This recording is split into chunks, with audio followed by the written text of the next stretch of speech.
Mana yaqinda Ramazon oyi tugadi.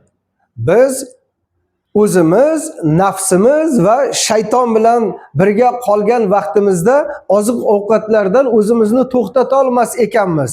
Deyishadi-ku, mana Ramazon oyida shaytonlar zanjirband bo'ladi deb. Endi agar shayton, nafs va odam bo'ladigan bo'lsa, shayton Ramazon oyida qulflanadigan bo'lsa, biz nafs bilan birga qolib ketar ekanmiz.